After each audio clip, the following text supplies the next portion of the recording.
Hi, thanks for joining us for the Family Plots, Gardening in the Mid-South. I'm Chris Cooper. Ikebana is the centuries-old Japanese art form of flower arranging. We are going to see how it is done. Also, there's always a weed in the lawn. We're going to look at different ways to apply weed killer. That's just ahead on the Family Plots, Gardening in the Mid-South. Production funding for the Family Plot, Gardening in the Mid-South is provided by the WKNO Production Fund, the WKNO Endowment Fund, and by viewers like you. Thank you.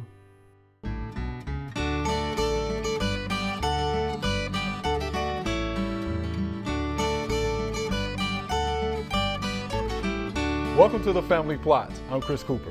Joining me today is Mary Hine. Miss Mary is a master gardener right here in Shelby County, and Mr. D is joining us today. Howdy. Thanks for being here. Thank you. Always good to have you, Miss Mary. Thank you. All right, so Ikebana, right? What is Ikebana? I've heard the term, of course, a lot of times, but what is it exactly? It's an art form. It's a Japanese form of flower arranging that's quite different from the American style. Okay. And it's much simpler, a lot of open space. And in Japan, they often put their arrangements in a little alcove, and they use it as a form of meditation even when you're creating your design. Okay. So like when there's a class in Ikebana that's offered at Memphis Botanic Garden, and when we go to class we try and remain quiet. Wow. So you can listen to what the flowers want you to do. You heard that, Mr. D? We're listening to the flowers. That's not like Well, it. That's not like Master Gardener class. Oh, okay. Like Master Gardener class. All right. But All right. So we have, what I want to do is show you some of the more primary basic designs that you would learn in a beginner's class. Okay. And there's different schools of Ikebana, and I have been going to Ichio Ikebana. Ichio. Ichio. When in Japanese, the I's are pronounced like E's. Okay. So that's why Ikebana is Ikebana. Gotcha. Getting a good lesson here. Okay. And one of the first ones that we always started with was, this is called a moribana or suiban, a low round bowl, or it could be a low long rectangular size. Okay. And most people, and I also want to emphasize it, I'd love for y'all to try it at home, because you can really just take any kind of pan at home, you know, and do something with it. You don't have to have expensive containers. Okay. And so I thought I'd show you how to do that. You start with this. Your next item you use is called a kinzan. It can be shown as a needle point. Okay. A lot of people have them from the grandmother's time. It's quite sharp. Wow, it is sharp. Yeah, and you can get them in different. The needles can be further apart. You would place the kinzan never in the middle. You would always place it to one side up front. There's a rule about summertime, it's in this end of it. So you don't have to put it in the middle, because this is going to be very asymmetrical. It's not what you're used to. But the thing about it is you can buy 3 flowers and pick some greenery from your yard, and that's it. So you could buy an expensive flower by stem, and it would work just fine. Okay. I'm going to work towards facing me, and then I'm going to roll it around so you can see how I do it. Okay. And the first thing I'm going to use is my hydrangeas. These came from... Those are beautiful, by the way. Well, they came from my yard. I had quite a few of them, and I'm very pleased with the way they came out this year. Oh, you should be. Yeah, those are beautiful. And oh, you are a master gardener, though, right? I mean, that's to be expected, right, Mr. D? Right. Okay, you would always put your largest one on the bottom. So we're going to try and find the best top one. All the time you remove almost all the leaves, because there's beauty in the stem itself. Beauty in the stem. Okay. So this might be too long, but I'm going to use 3 flowers and make a triangle. And you want the first one to be as long, certainly as long as your container is. And then the next one should be 3/4 the size of this one. And then the next one should be 3/4 the size of the second one. So sometimes you have to trim and, you know, work with it. So I'm going to place this first. I like this one, so I need to trim it off just a little bit. So I don't want it nearly as tall. Get rid of some of these leaves. You also like to lean, and with a Kinzan, you can cut them at an angle and then place it and lean it somewhat. Okay. Now my largest one, now this is pretty large. I'm going to cut it quite short, and I want it to face me. Okay. A lot of times you can do a silhouette, like this one to the side, so you can appreciate all forms of the flower, not just the front facing, but the side of it. How about that? Okay. Now I've got some aspidistra. I love this variegated. That's a beautiful leaf. It really is. I've started to collect things in the garden that I can actually use in flower arranging. So I've been conscious of buying things that will work for that. Now your aspidistra, or your greenery, should be like, there should be one between these two, one between these two, and one between these two. And you would again have a tall one.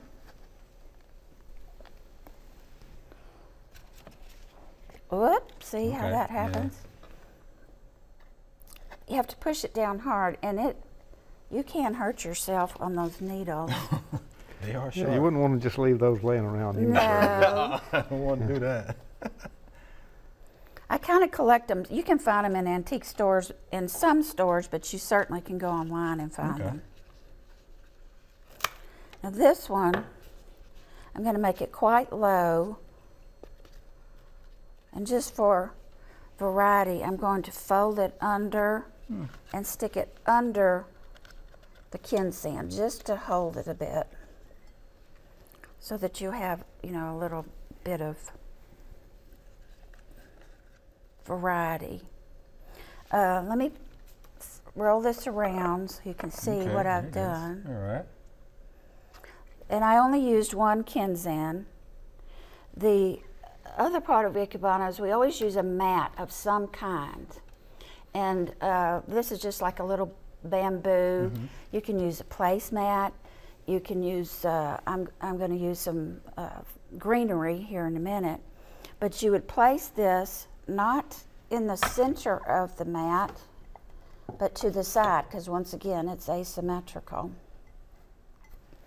So you've got something that's, I think, is lovely, but it's very simple. Okay. If you don't like your Kinzan showing, which you can see it, you can put small rocks in there, and you'll have, I don't have water in this, but you would, and it adds to it. Some people will actually take a leaf and add to it to hide the Kinzan. Also, we use a lot of driftwood, a lot of dried materials. You mix dried and fresh, and you could just lay it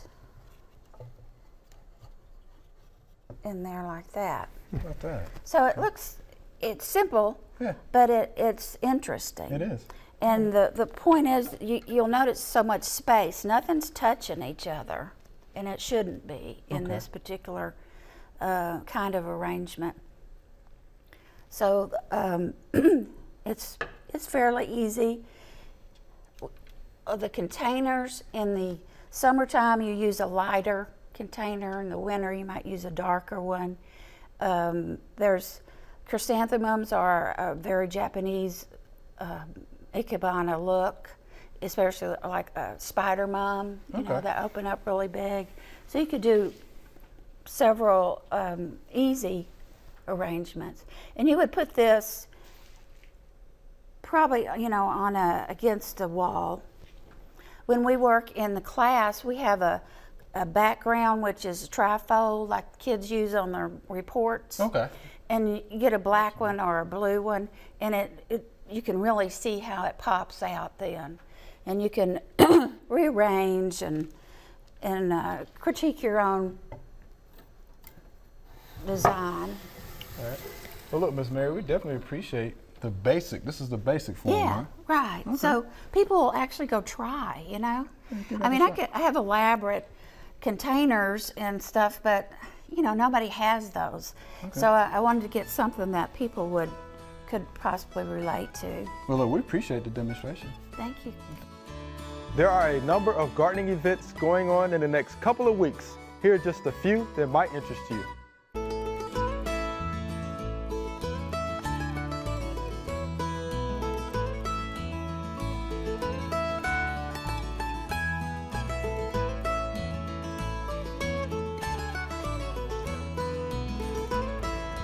All right, Mr. D, let's talk about killing those weeds and lawns. How about that? Yeah, good thing to do. Good thing to do. Yes. I'm going to first start talking about some of the least desirable. Least desirable. Or something this hose end sprayer. Yeah. I have never been able to do a very accurate job of applying herbicides with this. It's good for some things, spraying trees and things like shrubs, that. Right. But I personally I don't do a very accurate job of putting products out. And most of the herbicides are very specific about how much you need to put out per 1,000 square feet. Mm-hmm. And that means if you put too much right here, you may kill your turf grass. Mm-hmm. If you put not enough over there, you're not going to kill your weeds.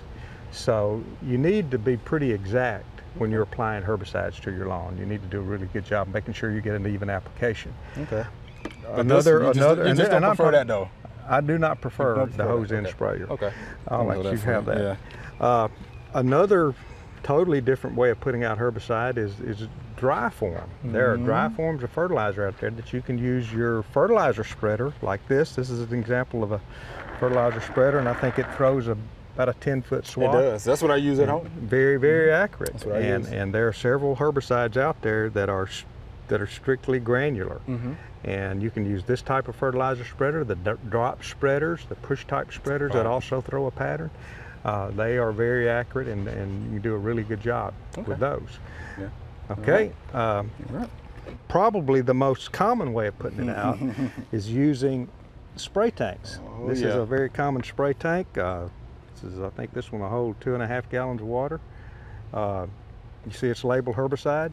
That's right. That means you don't want to use this to spray your tomatoes for late blight, because you may have a little bit of herbicide left in the tank, and you may take care of your late blight, but you may also take your tomatoes out. But you always mention it as well. Always talking about label. Right. Label. Very, very important.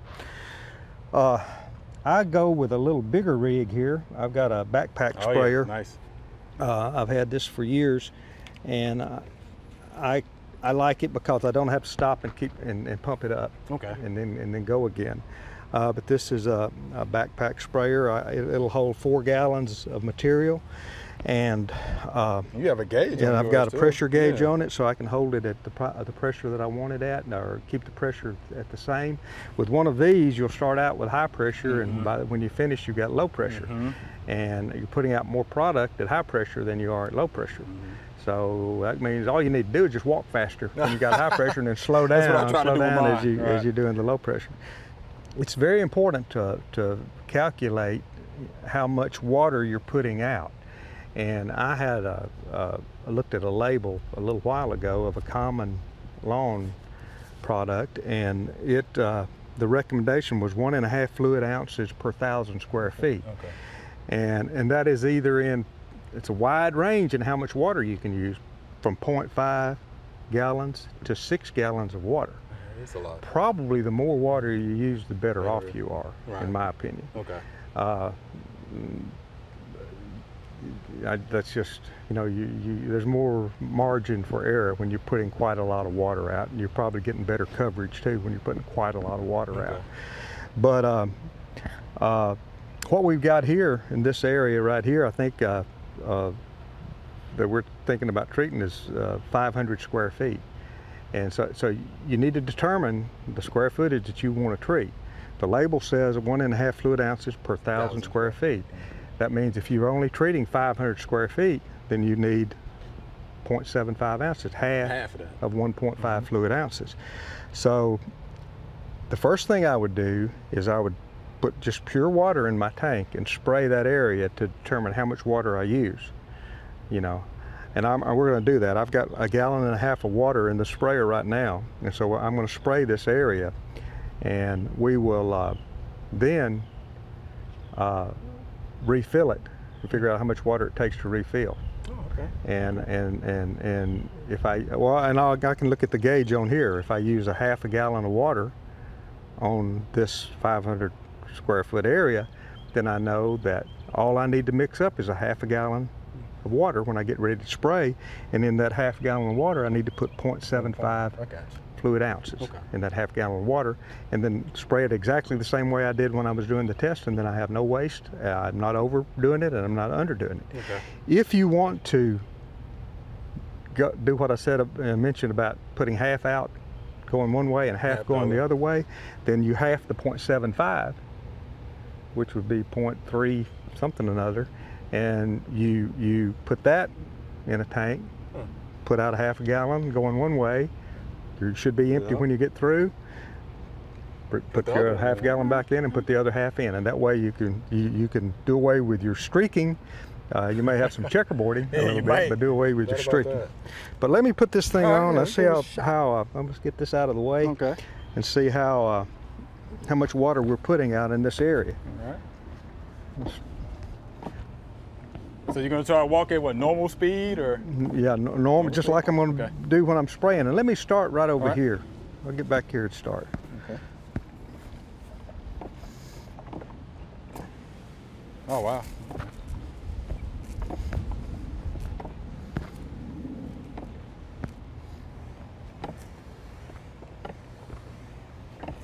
Okay.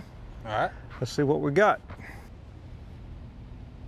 Okay, I put out about 1/2 gallon of water. So that's kind of what we guessed that we would do. Okay. So I know that when I get ready to put the product in there and spray this, I need, if I'm going to do it in one application like that, I'll put 0.75 fluid ounces. That's the way you do it. Okay. And it's very accurate. No, it's real accurate. One last thing. So what are your recommendations on spraying if the wind is too high? I mean, what is too high to spray? Don't spray if the wind is too high. Okay. And probably 10 miles an hour, 10 mile an hour gust is probably as high as I would go. Okay. You know, ideally 4 to 10 miles an hour is good. If it's below 4, you may actually have temperature inversion, and that can increase the possibility of volatility, picking up and going off. Don't spray at night. Don't spray at night. Okay. Yeah, then that's usually when the inversions are more than likely. Okay. But that 4 to 10 miles an hour is probably pretty good. Okay. Pretty good thing to keep in mind. Okay. One last question. One other thing I want to say, be sure you read the label and understand these herbicides kill broadleaves, and they're designed to kill certain kind of weeds. Right. You notice I didn't get too close to the strawberries over here because that herbicide might kill strawberries, and so I didn't even want to get any drift on it, and I didn't want to get it to where the strawberry roots would get to it. So if you're going alongside flower beds, things like that, give yourself a buffer zone. It's better to have a deal with a few weeds than to kill your desirable plants. Okay, yeah, I was going to ask you just that. Yeah, and I'm glad you mentioned that, because most of your plants, for the most part, are broadleaf. That's true. Most of your ornamentals. So you got to be careful. All right, thanks for that demonstration, Mr. D. Good deal. Most welcome. Once garlic has actually been cured for 3 to 4 weeks somewhere in a dry spot out of the sun, it'll look kind of like this. And the easiest way to go through and clean it is actually cut off the top and then cut off the roots, because you need to leave it hanging up with all the soil on top of it. You do not wash it, because if you wash it before you hang it up, you could have a lot of mold issues along the way. So the easiest way, cut the top off, go through and cut the roots off, leave all the soil on, and these outer shells will actually peel off to a really clean bulb. And this is what you store inside your house once it's been cured. So you can go through and peel it off until you get all the dirty shell off of the garlic bulb, and that's a finished garlic bulb. All right, here's our Q&A segment. Miss Mary, you jump in there and help us out. We'll be getting in trouble, all right? I'll try. All right, here's our first via email. I planted my tomatoes 2 weeks before my daughter, and they are the same variety. My garden soil is extremely humous, and her soil has never been tilled or had anything planted in it. Her plants are short and scraggly looking, but have lots of large tomatoes. Some are ripe. My plants are almost 8 feet tall and loaded with smaller green tomatoes. I've been successfully growing tomatoes for over 30 years, but this year has been disappointing so far. Why has this year not been a good tomato year? And this is from Tommy in Millington. So it's kind of interesting, you know, his daughter planted them in ground. It's never been planted, and nothing's been planted in it. Seem to be doing okay, and his, not so much, right? Yeah. 30 years, Mr. D, he's been successfully planting tomatoes. You think it was a bad year for tomatoes? Well, his are 8 foot tall and loaded with smaller green tomatoes. You know. Right. I don't. It sounds like what he's doing is promoting vegetative growth. So he may be over fertilizing a little bit. I mean, he's been growing them successfully for 30 years. So I'm not going to, you know, argue with that. Sure. He obviously knows what he's doing, but. You know, I can see. We had a wet spring. We had a wet spring. See, that's my cool. fault. I mean, we did. Well, I take that back. We didn't have a spring. We went from winter to summer. Yes, we did. So I know we have quite a lot of fire blight around, but and that which usually happens when you have cool, wet weather. We had a lot of that, and so he may have had some disease pressure and some things that may have gotten a kind of a slow start, but. His daughter must have inherited some of his, she's figured out, and there's nothing at all wrong with growing tomatoes on ground that's not had tomatoes grown before. Right. You know, his rotation is good, and so she's probably got less disease pressure than he's got if he's grown them where he's grown them for a while. But why has this year not been a good tomato year? You know, beats me. There's a lot of farmers that are saying, why has this year not been a good corn year? Yeah. You know, a lot of corn farmers had to replant their corn, and so. It's been a tricky start to the year, though, if you think about it. You know, it's been wet, it's been raining, has been cold. The ground, of course, was saturated and cool for a long period of time.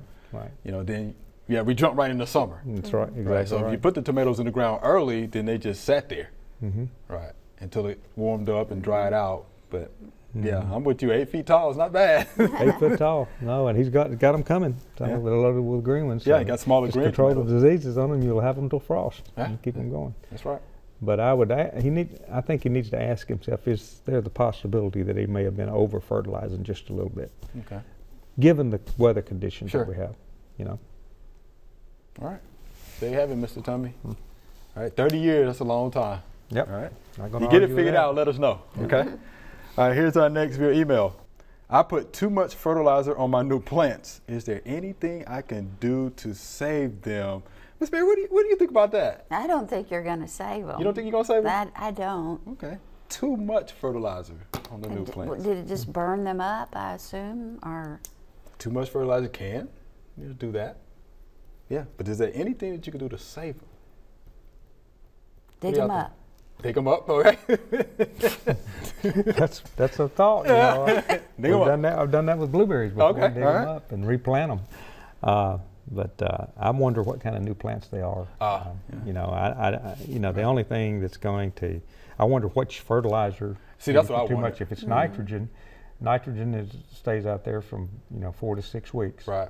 And water will take it out. And so if you over nitrate it, you got an immediate burn. And if they're still alive, probably going to be okay. If you put too much phosphorus out there, then he's got years to worry about that. Right. Put too much potash out there, it's just this year. You know, next year he doesn't probably need to add any potash. But if I were him, I would get a soil test and find out exactly how much too much fertilizer, right? But as far as moving the plants is an option. Moving the plants is an option. You know, you can't take. We have no way of sucking lime you can't or take it fertilizer out of the soil. You can't take it out. Mother Nature will take it out eventually through leaching, and see, that's not a good. It's not a good thing to do because it costs you money. You know, you waste money when you put too much fertilizer out, and you also potentially contaminate groundwater. That's right. And you know, you don't want to do that. So that's why we always say don't the soil guess, test. don't guess soil test, and just put There out you go. what you need. Put out what you need. And you'll save you some trouble. Yeah, you're exactly right. Yeah, because waiting on it to leach out or trying to flood that area to try to force it down. Yeah. I mean, you just don't know how much Right. is in it, and you can't get it out. It's going to be the deal. Yeah. All right. So yeah, good options there. But yeah, why guess soil tests, Ms. Mary? We say it all the time. Right. Ms. Mary, Mr. D, we're out of time. It's been fun. I've enjoyed it. Thank you. Remember, we love to hear from you. Send us an email or letter. The email address is familyplot@wkno.org, and the mailing address is Family Plot 7151 Cherry Farms Road, Cordova, Tennessee 38016. Or you can go online to familyplotgarden.com. That's all we have time for today. Thanks for joining us. We just saw Mary show one way to do an Ikebana arrangement. If you want to see another style, head on over to familyplotgarden.com. We also have a great video with Mary about arranging grocery store flowers. I'm Chris Cooper. Be sure to join us next week for the Family Plot, Gardening in the Mid-South. Be safe.